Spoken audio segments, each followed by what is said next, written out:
თუ დამოკიდებული ადამიანი ხარ მეგობარო, ამ სამ რაღაცას ყოველთვის მალავ. პირველი ეს არის პირადი მობილური ტელეფონი, ხო? სახლში შენი მობილურის ზოგადად მოძრაობა არის ძალიან საშიში შენთვის და ყოველთვის თუ აბაზანაში ხარ, აბაზანაში გაქვს. თუ ძე ხარ შეიძლება რუსებში კონდეს გარჭობილი, იმიტომ რომ რაღაც მესიჯები არ წაიკითხოს, იქ iCloud-ი ადევს, იქ შეიძლება ბანკის გადარიცხვები, იქ სესხები და ასე შემდეგ. მოკლედ სახლი შენთვის ტელეფონთან ერთად არის ადგილი, სადაც დაძაბული ხარ.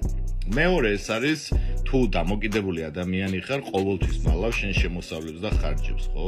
შემოსავლებს მალავ, იმიტომ რომ 100%-ით არავინ არ უნდა იცოდეს შენი შემოსავალი, იმიტომ რომ იქ ზახოდის ფული გინდა, სლოდების ფული გინდა, რაღაც ხორტიცას ფული გინდა. შესაბამისად ყოველთვის ნაკლების ხმა გიწევს სახლში შემოსავალზე, ვიდრე გაქვს რეალურად. ასევე ხარჯებზე, ხო?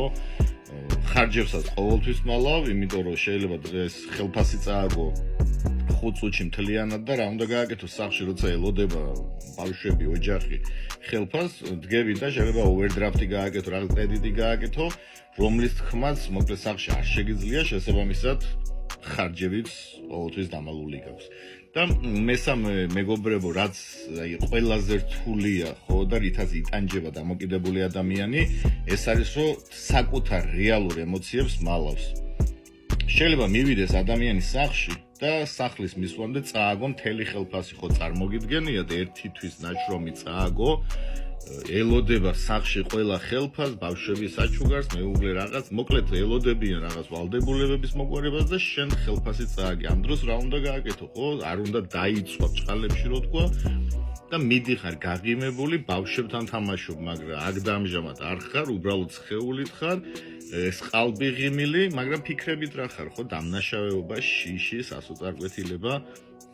ამიტომ მეგობრებო, ყოველთვის ეს დეპრესიული ფონისკენ რატომ მიდის ადამიანი, იმიტომ რომ რეალურად რაც აწუხებს, რაც ტკივა, ეშინია მის აღიარება ოჯახში და ამის მოთფენა უწევს და რატო ეშინია, ხო? ეშინია ოჯახის დაკარგვის, ეშინია პატივისცემის დაკარგვის, ეშინია ნდობის დაკარგვის.